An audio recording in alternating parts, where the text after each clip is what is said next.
罗叔好，大家好。好，你好。下面呢就是一个和赫拉里教授的采访，比较长，那个多长来着，罗叔？整整59分30秒。这个59分30秒也基本上是我和他对话的全部，可能前头有一些寒暄我们没有录进去，但是从对话的开始一直到结束差不多就是60分钟，所以这个是一个没有剪辑的一个对话。是，我觉得就是大家都聊得特别尽兴，就整个这个听起来就像是有大后期做过的一样，特别的顺。为什么我们要把它再拿到播客上来放呢？因为我觉得这种样的采访最好是听，视觉其实不需要，你真的是集中精力去听他要讲的什么的话，你能吸收到的东西更丰富一些。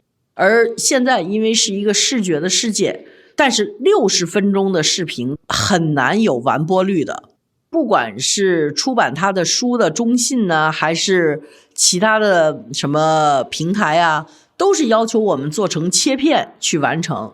虽然我比较固执的非要把它做成60分钟的完整版，但是我觉得其实这种采访听声音是最舒服的，你去看视觉没有太大的必要，它反而是分散了你对它内容的一个消化。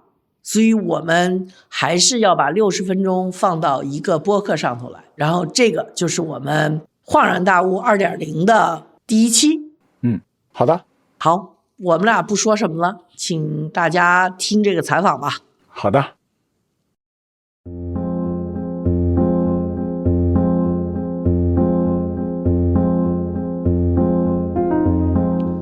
Professor Harari, it is absolutely my privilege to be able to sit here and talk to you. Thank you for the invitation. It's my pleasure to be here. Your books are the most enlightening I've read in the past 10 years. And I think most enlightening for Chinese as well. Because I think for Chinese who have moved so fast in the past century to the position where they are, it is so important to understand the development of human history and how we ended up here. So I think your next book, Nexus, will be a huge hit. And I hope our interview, our conversation, will help the Chinese enlighten and also encourage them to understand more about what you describe as our information system. So I'm going to start with a question, which I think there are some concepts in your book which are not so familiar with Chinese readers unless they are readers of Western philosophy.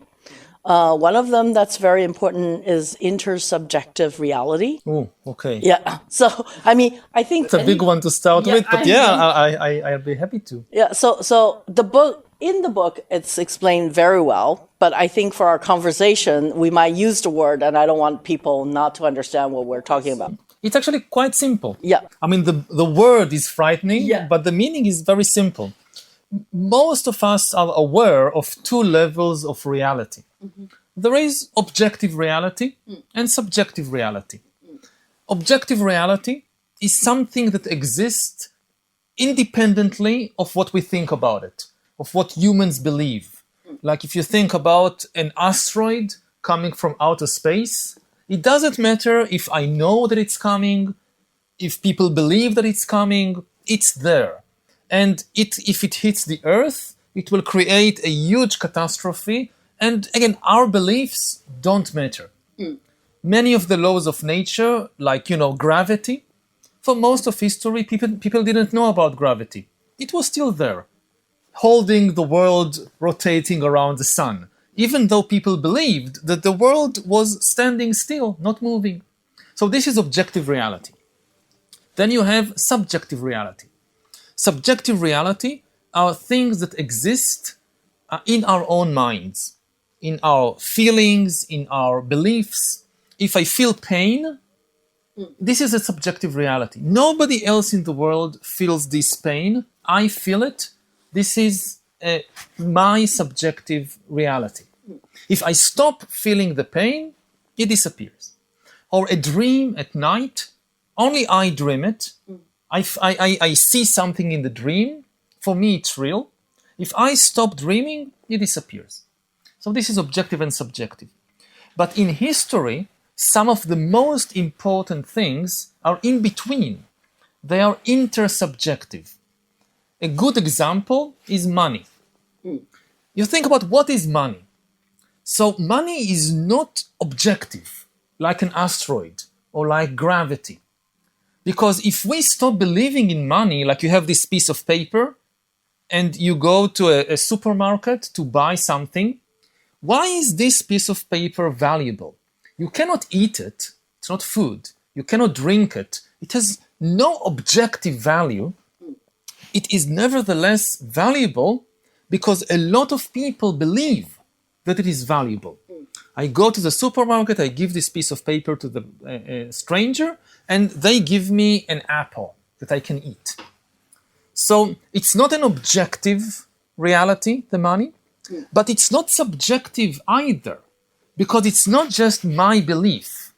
If I'm the only person who believes this piece of paper, like I say, okay, this is like $1 million. Only I believe it, you don't believe it. So if I give you this, you will not give me anything in return. For money to be effective, a lot of people need to believe in it simultaneously. And this is intersubjective reality. And it's not just money, which is intersubjective reality, also laws, whether of a game or of a country, they are not the laws of physics that work even if people don't believe in them, but they are not the dreams of a single person. You need millions of people to believe in the laws, then they work. And it's the same in religions with gods. Gods don't really exist. They are not an objective reality. But if millions of people believe in the same God, then it's something very powerful, which has a lot of influence on reality. So this kind of intersubjective reality is really created by humans. Yes. It doesn't exist for other species. It's just, is that... As far as we know, like chimpanzees or elephants, we don't think that they have money. Yeah. They don't believe in gods. They don't have any books of laws. Again, they know about objective reality. Yeah. And they also have feelings. Like if an elephant steps on a nail, it feels pain. It has feelings. If a lion comes, they are afraid. They have feelings. But we don't have any evidence that they have these intersubjective realities. Yeah. Okay. So in your book, one of the major concerns that you raise about the age of AI is that there will be intercomputer realities that will coexist with the intersubjective realities created by humans. Yeah. How does that work? Okay, so again, it sounds very complex, but it's actually not so. For thousands of years, we lived inside a reality created by human minds. Whether it's money, whether it's gods, whether it's the laws of any game or the laws of a country, they were created by humans. We invented things, we talked with each other, we wrote books about it, we wrote poetry and theater, and this is how we created this shared intersubjective reality. Nothing else in the world could do something like that. We created a lot of tools and machines, but none of our machines was able to invent a new law, was able to invent a new God, was able to invent a new kind of money. If you think about, for instance, the printing press that prints books, so the printing press can print my ideas, but it cannot come up with a new idea. Now, computers and AI is different. AI is the first machine, the first technology in history that can actually invent new things. And AI can write a book. At the present moment, they are not very good books, But they can actually, you can today read an entire book written by an AI, which is not a copy of a human book. It created a new book. AIs can start create new laws. AI can start create new money.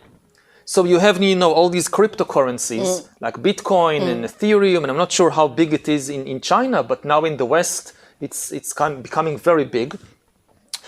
So far, all the cryptocurrencies have been invented by human beings. And the value of the cryptocurrencies, like Bitcoin, depends on human beliefs, which is why it is very much affected by political events. Like, Trump was elected US president, immediately Bitcoin goes up. Yeah. Why? Because of human beliefs.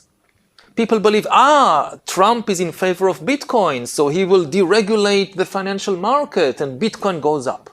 It's human beliefs.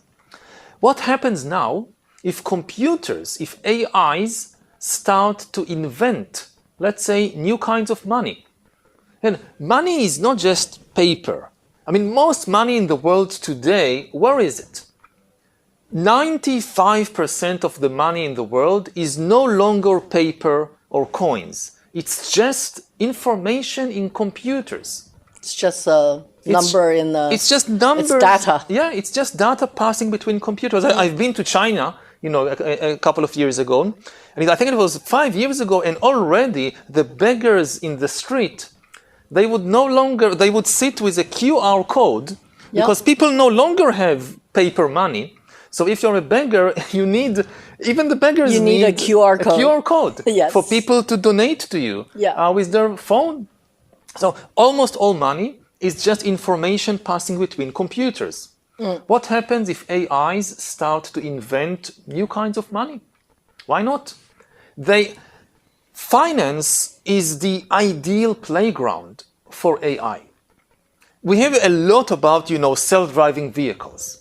But it's very difficult to actually create a self-driving vehicle because you need to interact with the physical world and the social world. What happens if a child jumps in front of the car?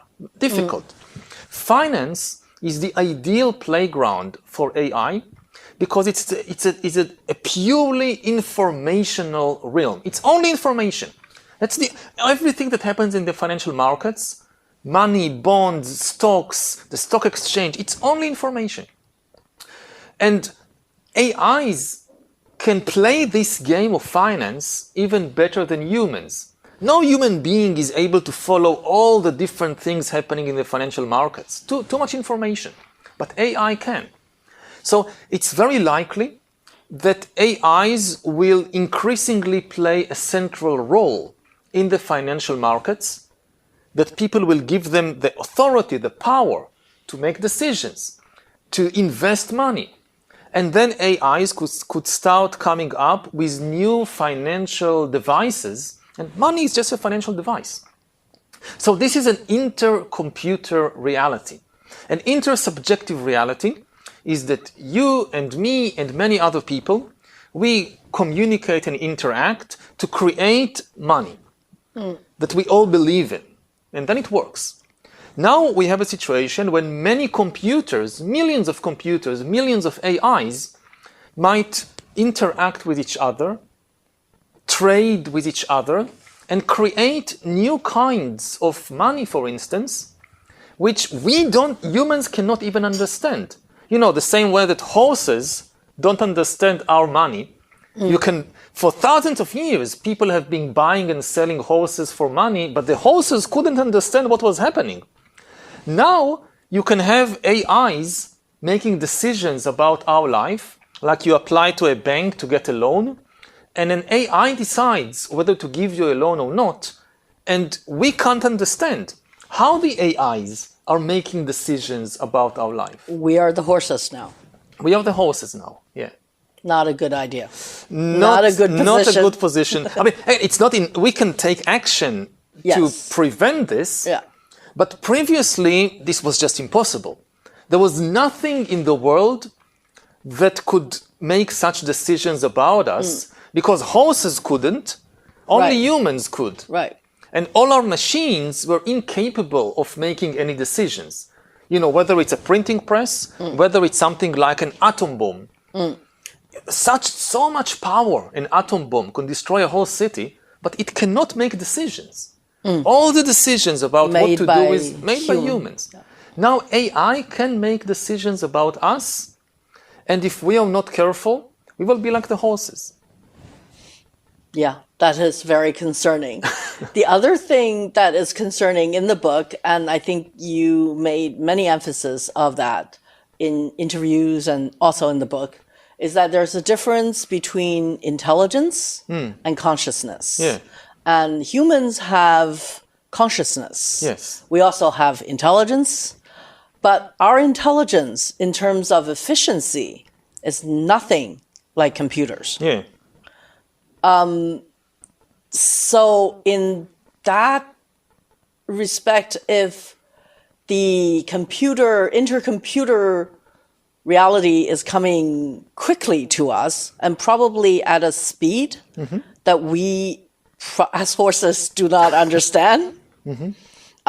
So what is there to do about catching up? Can consciousness have any leverage over pure intelligence without consciousness?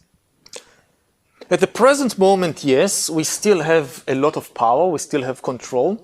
But maybe first we explain again the difference in simple terms between intelligence and consciousness, because people tend to confuse them. Yes.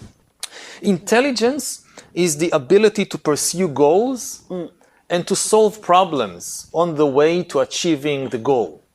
It can be a car that needs to go to a certain destination and on the way to navigate through space.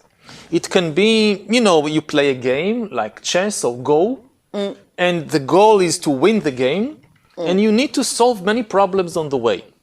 This is intelligence, and computers, AIs, are now more intelligent than us, at least in narrow fields like playing Go. Already 8 years ago, when AlphaGo defeated Lee Sedol, it became clear that in the world of Go, AI is more intelligent than us. It can solve problems better. Consciousness is a different thing. Consciousness is the ability to feel things. Pain and pleasure are the most basic feelings, and there are more complex ones like love and hate and sadness and so forth. AIs, computers, don't feel anything.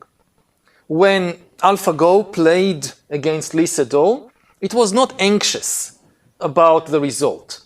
When it won the game, it did not feel happy. When it lost a game, it lost one game, it did not feel sad. It doesn't feel anything. Humans, not only that we have feelings, but in us, consciousness and intelligence are intertwined because the way we decide what will be the goal and the way we solve problems is based on our feelings. So we tend to confuse the two. And many people also think, computers have intelligence, they must have consciousness also. And they don't, at least not now. They don't have any feelings. Now, the problem is that even though they have no feelings, they are becoming more intelligent than us in more and more fields. So it starts small, with like a game of Go, but then it can come to maybe finance. That maybe in the financial system, which is such an important part of the world, AIs will be better than us. What happens if in the military? If AIs can be better, not just soldiers, but commanders. Yeah. And then, so we give AIs control of the armies? This is so dangerous. That is scary. And this is happening. Yeah. This is already happening. So the big challenge for us is how to preserve our control, because ultimately what really matters in life is not intelligence, it's consciousness. It's not the ability to solve problems, it's the feelings. Because why do we even want to solve any problem? Because of our feelings. Like you have a medical problem, you want to save somebody from death. from cancer or from some disease. Why? Because it causes not just that person, but their family, their friends to be miserable, to feel very sad, to feel pain. So the whole realm of ethics, of morality, is about feelings. Morality is not about obeying the laws of some god, of some teaching, no, morality is about liberating people from misery, from suffering. That's the whole of morality. How do we get out of suffering? This is the question in morality. Now, AIs, they don't have any morality because they cannot be miserable and they cannot be happy. They have no feelings. One way, again, to think about what consciousness is the capacity to experience misery, but also to be liberated from misery.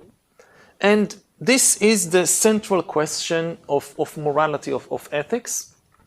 And AIs, as long as they don't have feelings, maybe in the future they could develop feelings, and then they also have morality. But for now, no. And the question for us is, how do we retain control of the AIs in order to make sure that they make ethical decisions? We cannot leave ethics to the AIs because, again, they have no ethics because they have no feelings. So the thing is, I remember when AI first became like sort of the center of public attention, lots of people wrote very euphoric books about AI, how the future is going to be.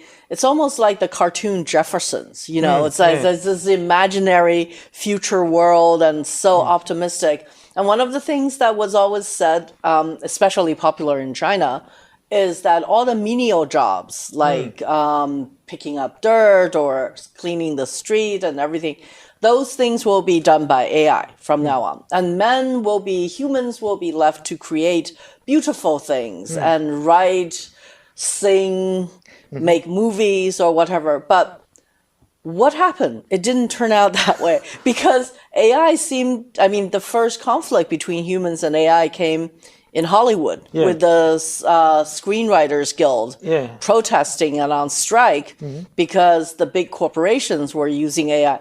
So what went wrong with that euphoric feeling that, oh, all the dirty jobs are going to be done by AI? We're just going to be creative people now, to the fact that the creative people are the first ones who are being trampled on by AI. Yeah, I think two things should be clear. First of all, AI still has enormous positive potential. Otherwise, people won't develop it. Again, healthcare is the best example. That AI can provide us with the best healthcare in history. It can invent new medicines. It can help so many people. You know, it's so difficult to get an appointment to a doctor because there are not enough doctors. If you have an AI doctor, once you develop an AI doctor, you can create millions of AI doctors which are available 24 hours, which have read the entire medical literature, which no human doctor can do, which can remember your entire medical history, which again, no human doctor can remember that. So the positive potential is enormous. But there are also threats and dangers, like with every new technology. And you're right that one of the biggest threats is in the job market. And a lot of people thought that at least the creative jobs will be safe from AI. And this is proved to be completely wrong. It's difficult for an AI to wash dishes, for instance. Like if you have a restaurant, and you have like a waiter that takes dirty dishes from the tables and go to the kitchen and washes them. Very difficult to automate this. Because to navigate through a restaurant full of people and take the dishes without breaking them and taking them back, and this is very difficult for AI because it needs motor skills and social skills to interact in a complex physical environment. In contrast, AI is at its best when it is purely information. No need to interact with the physical world. And a lot of creative works, they're actually purely informational works. Like to write a book, you don't really interact with the physical world most of the time. You read a lot of texts and you think and you write a text. This is just information in, information out. And more of these creative jobs, AI can actually automate and even do better. The main mistake that people made, they thought that consciousness is essential for creativity. That you must have feelings in order to be creative. And this, of course, depends on what we mean by creative. The most common definition of creativity is that you are able to understand a pattern and then break the pattern. Like music, you hear a lot of previous music, you understand the pattern of how you write music, and then you break something in the pattern. You change something in the pattern. This is creativity. Nobody starts from, people say, oh, AI is not really creative in music. It just takes human music, combines it and changes something. Okay, this is exactly what human composers do. If you think about Beethoven or Mozart or whoever, or the Beatles or whoever, they didn't start from zero. They listened to a lot of previous music, understood the patterns of music, and then thought, oh, if I change this, what happens? This was creativity. And this is something that AI does even better than humans. AI is excellent at pattern recognition. And once it identifies the pattern, it can also change it and break it. And this is creativity. And there are fields, at present narrow fields, but there are fields when AI is far more creative than human beings. The game of Go is maybe the most famous example. That, when AlphaGo defeated Lee Sedol in 2016, the amazing thing wasn't just that AI defeats human world champion at Go. It's the way it defeated Lee Sedol. It played a strategy, a move, which was so creative. People in East Asia, in China, were playing Go for more than 2,000 years. Yeah. Entire philosophies how to play Go. And people thought they mapped every way to play Go. We know everything. And then AlphaGo came, and there was this one move in the second game, move 37. It played a move which was completely different from any strategy that humans ever thought of how to play Go. And at first, the professional Go players that were watching the game, they said, oh, this is such a stupid mistake. Nobody plays Go like this. It turned out to be a brilliant move. And Go has changed in the last 8 years more than in the previous 800 years. Because AIs discovered new strategies that never occurred to human beings. So in Go, AI is more creative than humans. In music, in literature, this is still not the case because this is more complex. But AI is just at the very beginning of the AI revolution. I think in 10 or 20 years, there is no reason to assume that AIs will not be able to write books or to compose music, which will be as creative or even more creative than what humans are capable of. Then what should we do? We should, in that case, we should look deeper into ourselves to understand what is the true essence, the true importance of being a human being. And this is not intelligence.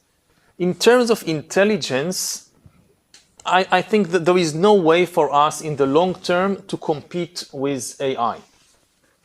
Our brains are limited.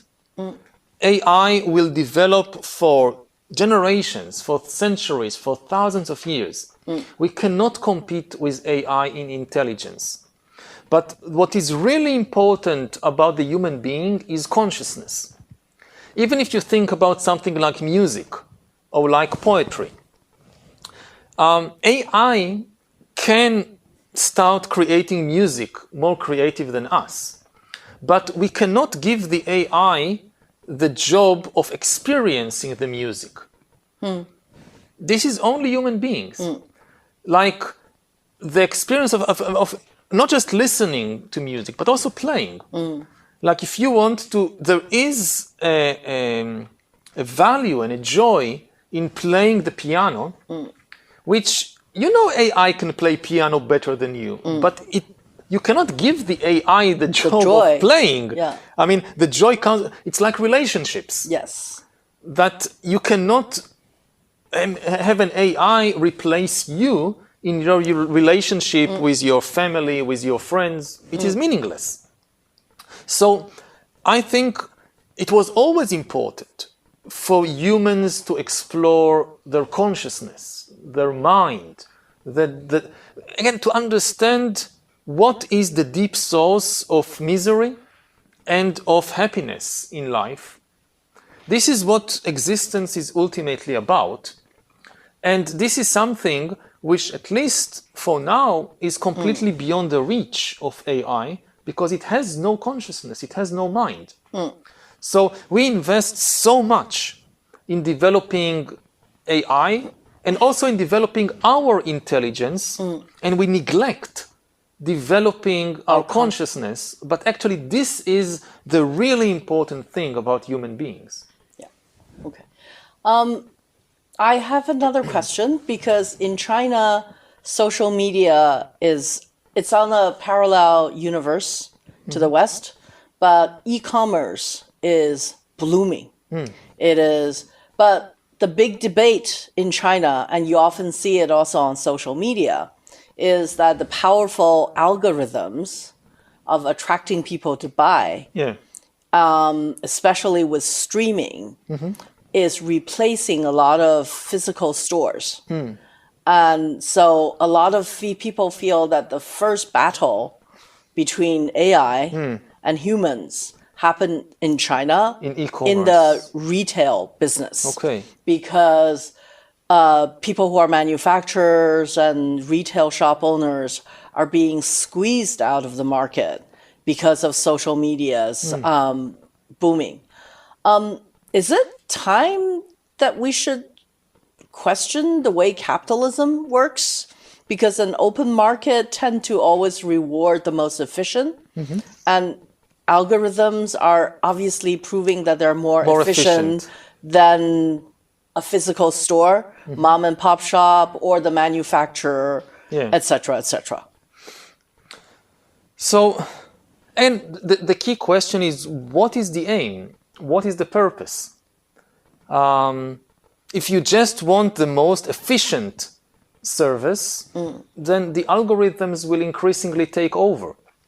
But again, in many areas, the experience is more important than the efficiency. Like, there is value in like having even like a bookshop. Maybe it's easier to just buy a book online. But in history, bookshops were providing an experience which is much more important than just the ability to buy a book. Maybe you go to a bookshop and you meet there other people. You just go through the physical space of the shop and encounter a book that you never even thought about looking at. It's just the way that the physical space is arranged that you come across. I remember that when I was a student, I would go in the university to the library and I would just wander between the aisles of books, just taking something from here and taking something from there, which is, again, it's a physical experience which cannot really be replicated.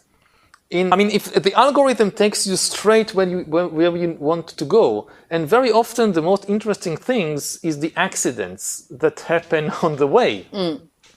So again, in some situations, you would just want efficiency. Like, I don't know, you're sick, you need effective treatment, efficiency is the most important. But in other situations, it's not. And this is connected to another very important change which is happening, is that it is simply the pace of life. That there is a very, very big difference between humans and algorithms. Humans are organic beings, biological beings. Algorithms are inorganic. They are not animals. They are not biological. Organic beings, we work by cycles. Day and night, summer and winter, growth and decay, times for activity and time for rest, for sleep. We work by cycles. And we also tend to be much slower than the algorithms. The algorithms are much, much faster, and they don't have cycles. They never rest. They never sleep. They are orders of magnitude faster than us. When humans and algorithms come in contact, and this is moving slowly, and this is moving very, very fast, the question is, who will have to adapt to who? What is happening now in the world, in many fields, like also in commerce and social media and so forth, is that humans are forced to move faster and faster and faster, because this is the pace of the algorithms. The e-commerce is 24/7 online. Previously, you wake up at 3 o'clock and you can be flipping and buying, and there are people who specialize in selling in the middle of the night for people who have insomnia. So previously, the shop is closed. And, even if you think about the market, we talked a lot about the financial markets. I mean, even you think about something like Wall Street. Wall Street is open physically only Mondays to Fridays, 9:30 in the morning to 4 o'clock in the afternoon. That's it. Why? Because traditionally, bankers are also humans.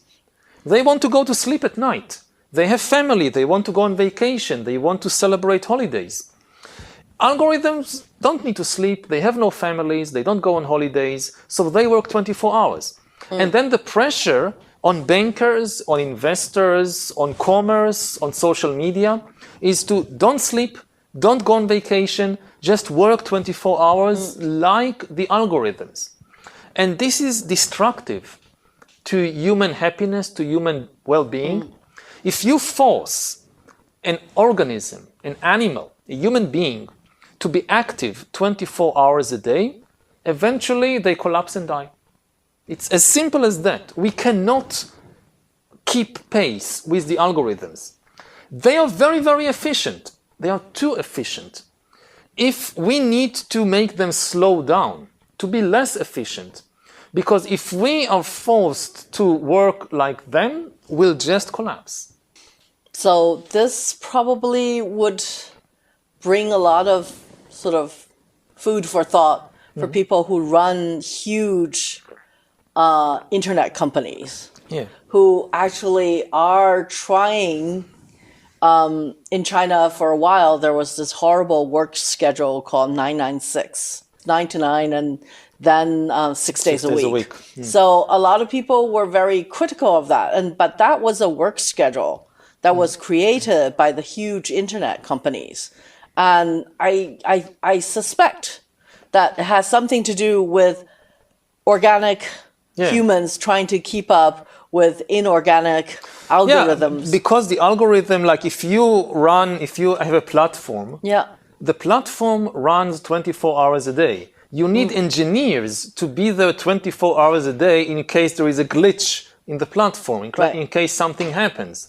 Now, previously, this was not the case. Again, if you have a mom and pop shop and it closes down at sundown, and you go to sleep, and that's it. You don't need somebody awake in the middle of the night to take care of it.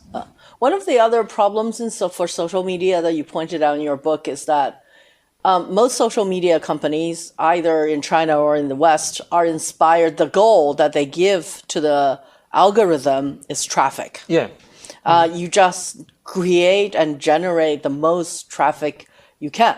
And unfortunately, humans like negative, sensational, or just awful type of information. I mean, I think we can discuss why that is, but apparently the algorithms can really pick that up. Yeah, I mean, the algorithms basically hacked the human mind, the human brain. The same way you hack a computer. How do you hack a computer? You find the weakest link in the code. So they found the weakest link in the human code. If you want to grab people's attention, to keep them on the platform, to generate more traffic, if you show them something that angers them, something that frightens them, then they become glued to the screen. And there is more and more traffic. But it spreads anger, and it spreads fear and outrage, and it causes, mental sickness, not just to the individual, but to the whole society. It's like with food. It's like junk food. If you just eat junk food all day, your body becomes sick.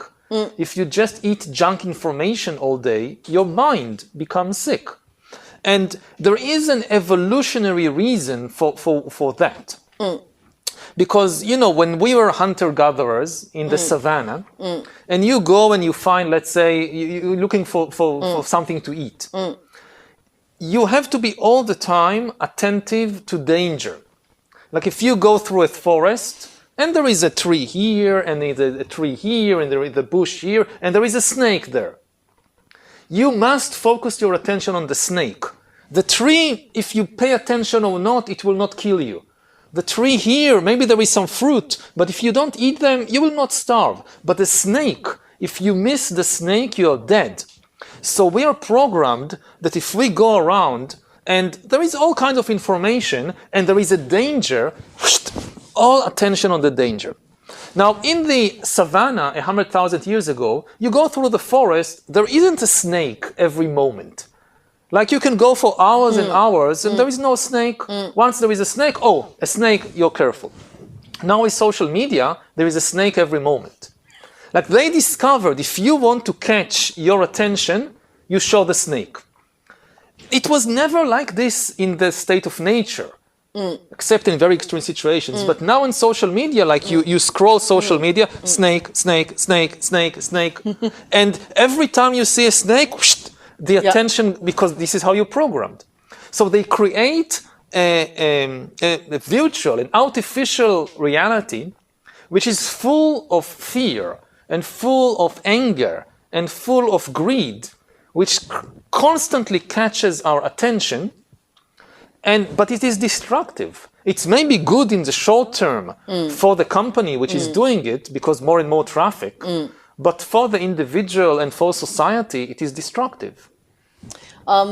Social media, in your book, I think there's a big part about social media, algorithms, AI, and politics, and how it affects our society. And it's the most profound reading I have read. And I'm not going to spoil it because there's so much of the book that actually reads a little bit like detective novel that you get to the end on the epilogue. And I absolutely think everybody should read the epilogue to understand that there is light at the end of the tunnel. But given the fact today is November 8th, we are basically 3 days out from the US election. Can I ask you to comment on how algorithms and AI, in your mind, have played a role in US elections? Yeah, I mean, the impact was not direct. The impact was by creating a certain social and mental environment, because it's very clear that Donald Trump was the candidate of fear and anger and hatred. This is most of what he was talking about in his election campaign and speeches. It sounds like if algorithm wanted to create a robot to rule humans, this would be Donald Trump would be it. Yes. And for me, the key question is, if he is the candidate of anger and fear, why are Americans so angry and fearful? That you had Kamala Harris with a message of hope and joy. And joy, and you had Donald Trump with a message of anger and fear. Why did they choose the anger and fear? And when you look at the United States, It is the most powerful country in the world. Exactly. In economic terms. It's the biggest economy. Its economy is booming. The US economy is doing great. It has the biggest, strongest army in the world. Militarily, it's number one still in the world. It is leading the AI race, like all the technological companies, and it's in California, in Texas, in the US. So why are they so afraid? And why are they so angry? I mean, you can understand if a country that was, say, defeated in war and suffers an economic crisis will be very angry and very afraid. But why is the number one so afraid? And part of the reason is because the algorithms running social media have been feeding millions of people with anger and fear for years. So you have the reality, but people do not react to the reality. People react to their image of the reality. And the image of the reality can be completely different from the reality. Like the reality could be that the economy is doing very well. The image could be that the economy is doing badly. The reality is that the country is very strong. The image is that the country is under attack and it's very weak. And people react to the image. This is the power of information, that we don't really live in the reality.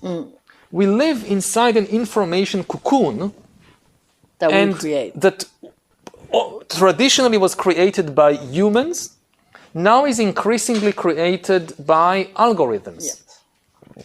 And the information is more important than the reality. So, in that, the fact that we're consuming this information in this cocoon, I know that you're recommended a fasting. A diet. A diet of yeah. information. How does that work? Like with food, that, previously food was abundant, so people would eat anything they could find, especially food with a lot of sugar and fat, lots of energy. Now food is abundant, so people realize too much food is not good for me. And especially too much junk food, which is artificially full of sugar and fat to make it addictive, this is destructive to my body. So people go on a diet and are very careful how much they eat and what they eat. It's the same with information. In the past, information was scarce. People would consume anything they could find, any book they could find. Now information is super abundant. We are flooded by too much information. Much of it is junk information. It is artificially filled with hatred and greed and fear to make it addictive. This is what the algorithms do. So we need to, not to completely avoid information. We need information. It's good to read books, to watch the news, but less is good for us. Not so much information and high quality information. We actually need to spend more on digesting the information than on consuming more. Again, it's like food. Imagine somebody who just eats all day, never stops eating. There is no time for the stomach to digest it. So it's the same like if you're just scrolling all day, information goes to the mind doesn't have any time to digest it. And actually digestion takes more time than eating. Yes. So also it's information. You need time to put information in, but then you need time to reflect, to analyze, to meditate on it. And this is a balanced information diet. What is happening to legacy media right now? Because I think with there were sort of, when you say quality information, there were media companies that are, what I guess one calls them legacy media companies. They're in the traditional media genre of, but now media is very different. It's like they're just hundreds, just all over the place. There are people who are, when you go on an information diet, what is the best way? I mean, is legacy media still the quality food? I think that there are two, Yeah. For me at least, there are two key questions or issues. First of all, I prefer long form over short form. Sometimes, yes, like you just read the headlines. But if you really want to understand something, to read a book of 400 pages is better than watching a lot of short videos. Because in short form, you can never go deep. Yeah. It just takes time. It's like a conversation. If we just converse for 2 minutes, we can just kind of say some slogans. To really go deep... Sound bites. Yeah. To really go deep, we need an hour. We need 3 hours of conversation. So long form is, if you really want to go deep, is essential. The other thing is, how do you judge whether the source of information is trustworthy? Because so many of these new media, how do you know if it's trustworthy? Just because it's written, just because you saw a video, doesn't mean it's true. Is it trustworthy? And here, the question to ask is, what are the self-correcting mechanisms? A self-correcting mechanism is a mechanism within a system which all the time works to identify and correct the mistakes of the system itself, not of others. This is easy. To see the error of somebody else, that's easy. How do you see your own errors? So for instance, in science, the very foundation of science is self-correction. That what scientists do all the time, they learn the current scientific theory in physics, in biology, in history, and then what scientists do, they look for the mistakes or for the missing bits, for the lacunas in the model, in the theory, and correct it. And this is the only thing that scientific publications publish. Like if you open a journal of physics, so if you write an article in physics just saying Einstein was right, Einstein was a genius, the theory of relativity is correct, nobody would publish it. The only way you get published is if you find a mistake in the theory of relativity. And then you can get Nobel Prize in physics. There is constant pressure on scientists to find mistakes in science and publish them. So this is the self-correcting mechanism, which for me makes scientific publications very trustworthy.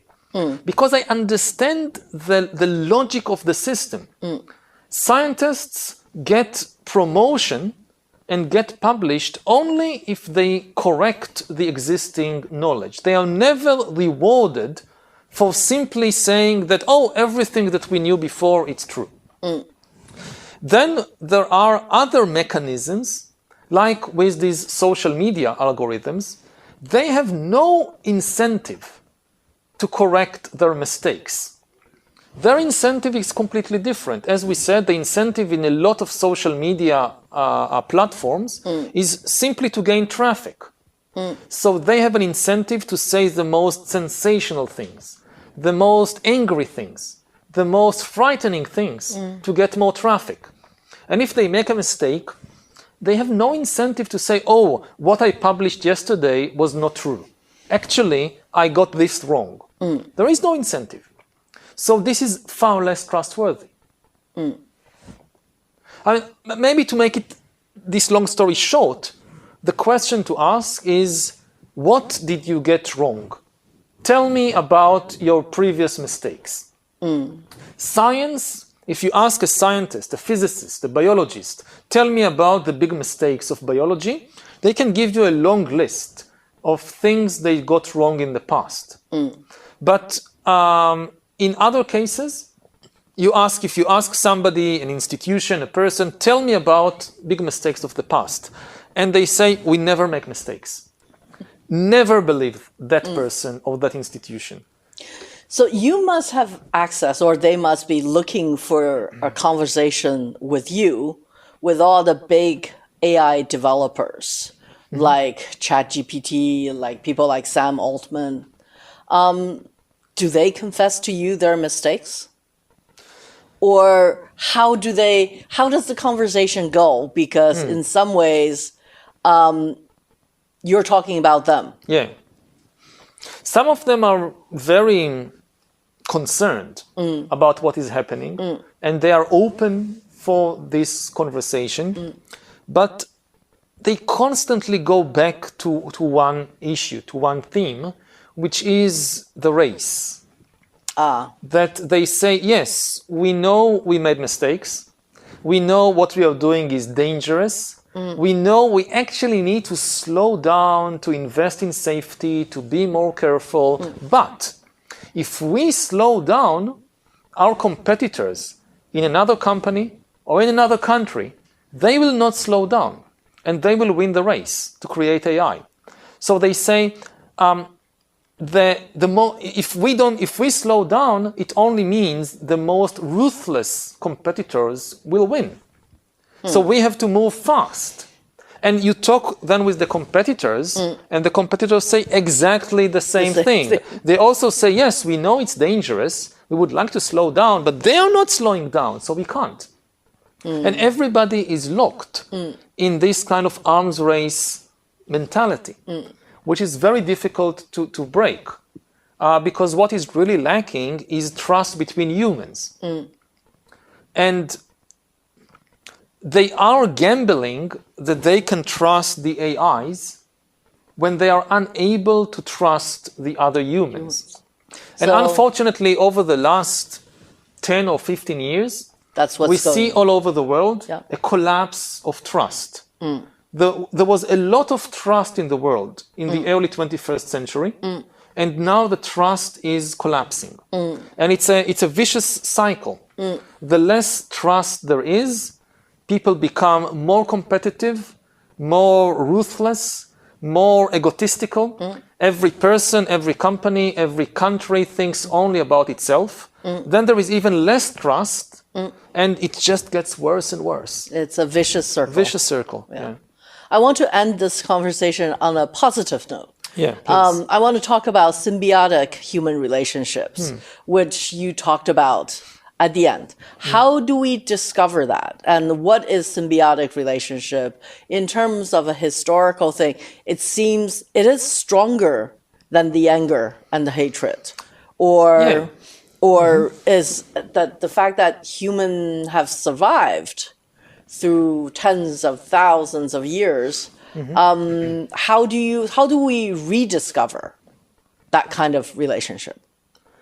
Even though it's difficult to build trust with strangers, obviously we can do it because 100,000 years ago, humans lived in tiny bands of maybe 50 or 100 individuals. They almost never cooperated with anybody outside their band. Today, we have nations like China with more than 1 billion citizens who cooperate very closely. And we also have a lot of international cooperation. Like we focus usually on the tension, on the competition, but still there is a lot of cooperation, in the economy, in science, in medicine. Much of the food we eat is grown by foreigners on the other side of the world. The tools we use, the medicines that save our life is often invented and produced by foreigners on the other side of the world. We could not have this civilization without the capacity to cooperate with very large numbers of complete strangers, people that we never met, maybe we don't speak their language. And we should, some people who are into this very competitive mindset, they have a fantasy of complete independence. Like, I don't want to depend on anybody. I want to be completely independent. And this is a pure fantasy. Nothing in the world is completely independent. It's, again, the food we eat, the clothes we wear, the water we drink, it all comes from the efforts of other people. And of course, not just people, like the air we breathe. And again, if you think about the food, so without the animals, the plants, the ecological system, the sun, we could not exist. Nothing in the universe is completely independent. When you have these very competitive, ruthless people who think, I will be so strong that I will not depend on anybody, they are just creating destruction all around them, and ultimately they also destroy themselves.